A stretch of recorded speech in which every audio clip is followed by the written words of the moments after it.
Leftist YouTube commentary is largely entertainment.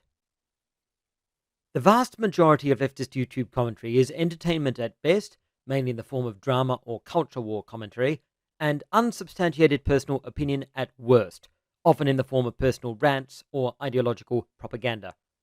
A small proportion aims to explain or analyze leftist theory, and an even smaller proportion aims to describe, analyze, and propose leftist praxis, or practical action. However, many leftist YouTubers also try their hand at political commentary, in particular geo-political analysis. Such commentary is often delivered with a level of confidence and air of authority disproportionate to the knowledge and skill of the speaker. The vast majority of leftist YouTubers representing themselves as political analysts are merely rebranding their personal opinions. They have neither the knowledge nor the skills to provide informed and reliable political analysis on complex geopolitical issues. As if this wasn't obvious, it is demonstrated very clearly every time they fail. YouTubers sometimes use titles to provide themselves with an air of authority or expertise. A YouTuber calling themselves a political commentator sounds much more official and convincing than a YouTuber calling themselves an internet rando with a personal opinion on politics. But in reality, that's typically who they are, and the title political commentator is so general as to be meaningless. Anyone can call themselves a political commentator without requiring any professional qualifications or expertise. A member of the public being interviewed on the street by a reporter collecting vox pops can be referred to as a political commentator. When YouTubers call themselves political analysts, that's another matter. That's the title of an actual profession, sometimes also referred to as political scientist. Becoming a political analyst or political scientist involves academic qualifications, expertise, and experience. YouTubers appropriating this title without earning it are fooling themselves at best and deliberately misleading others at worst. The Russian invasion of Ukraine, ongoing as of current date, 27th of February 2022, provides several useful examples of this. In fact, while I was writing this script, leftist YouTuber Bad Empanada uploaded a video on this topic, making the same points I'm making here. Here are some poignant excerpts from his video.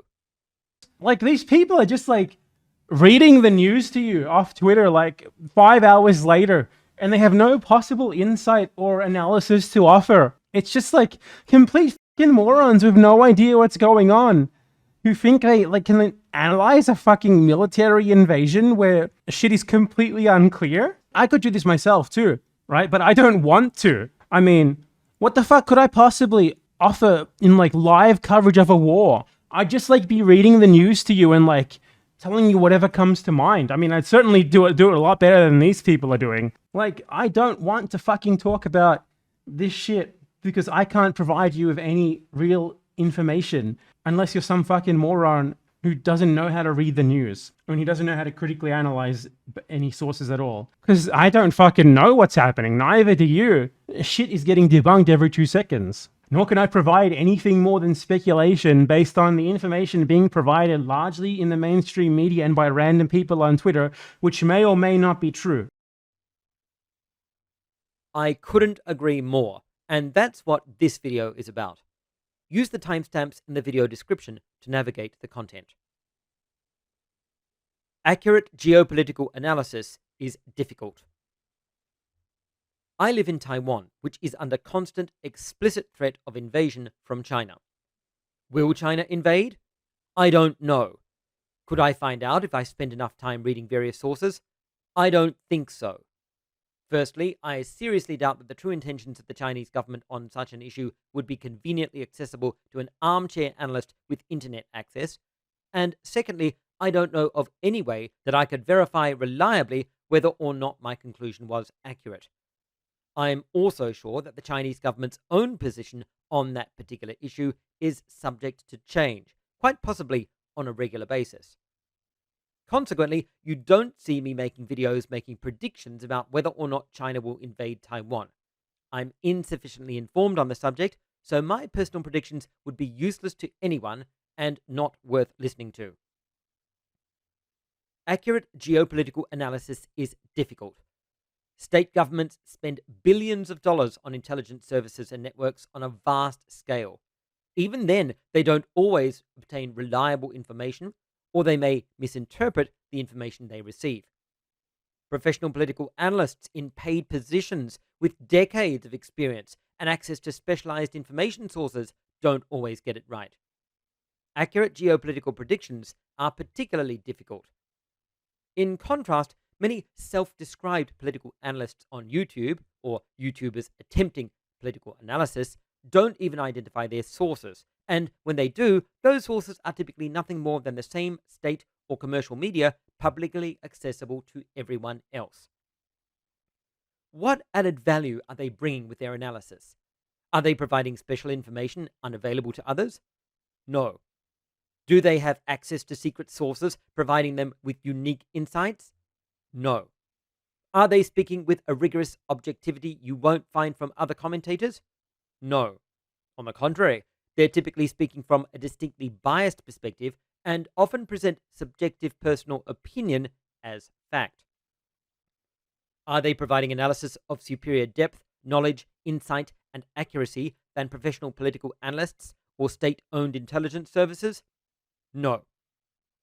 Sometimes they might cite or even interview a professional or quasi-professional who at least has some knowledge and experience in relevant fields, which gives their video at least some appearance of credibility.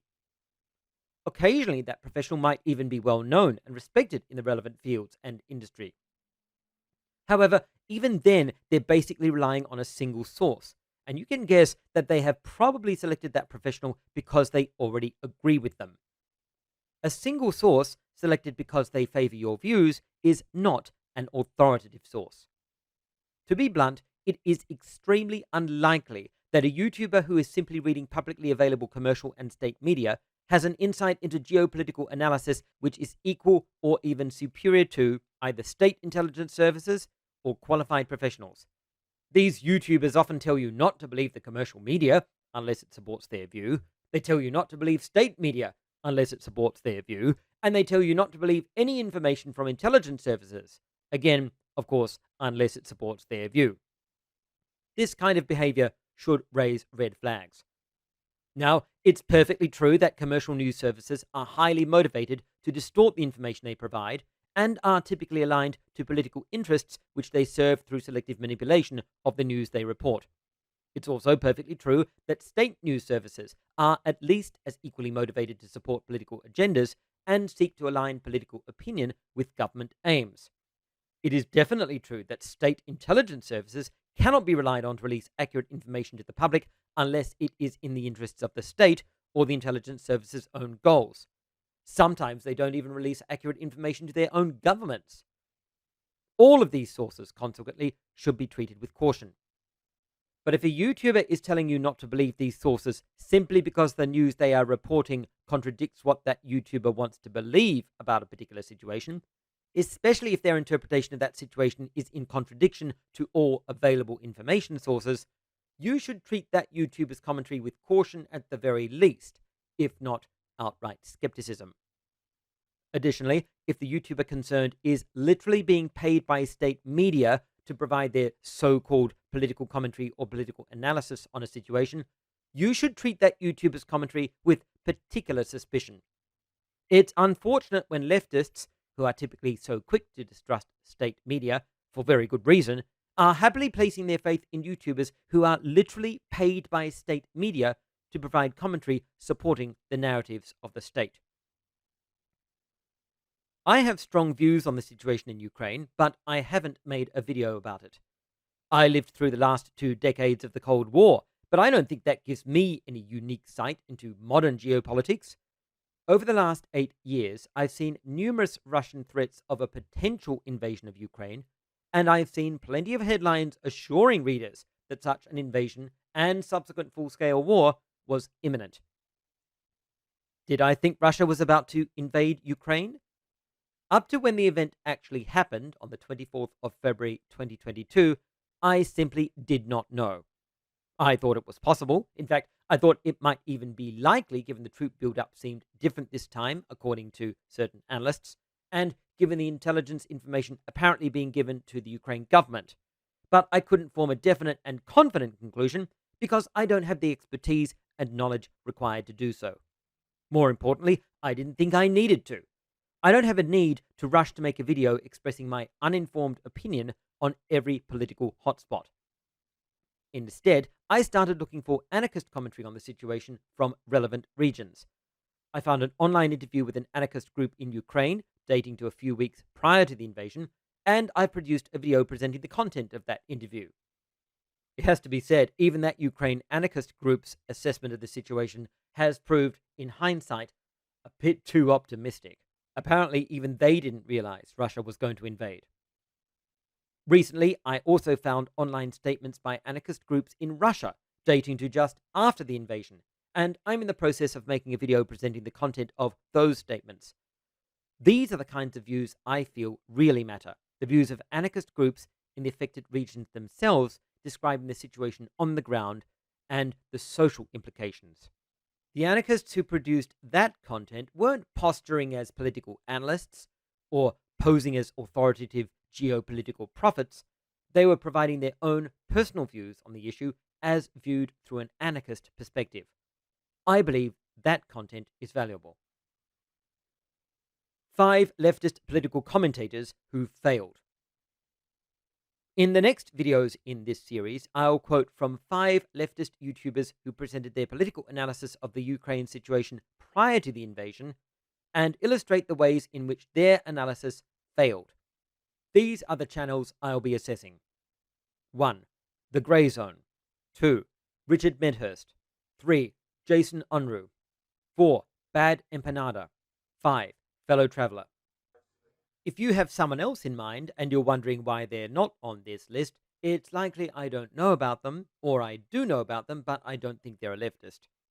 To be fair to the people on this list, not all of them identify themselves as political analysts, although they all identify themselves as providing political commentary, and they all represented their commentary on Ukraine as accurate. If you're interested in this series, the first video analyzing the Grey Zone should be up in about a week. Finally, I'd like to thank my generous patrons, Elias Asvig, Duran Barnett, Alexander Curzon, Sean A. Young, Andy Chaos, Tibby LTP, Niels Rethlin, Matthew Simmerall, Thomas Leonard, Martin T., Ben Lindquist, John Larkin, Love You More, Noah French, Aaron Johnson, Emily Kugler, David Johnson, Be the Heretic, and Dusty Bob. Thank you so much for your support, and please contact me if I ever pronounce your name incorrectly.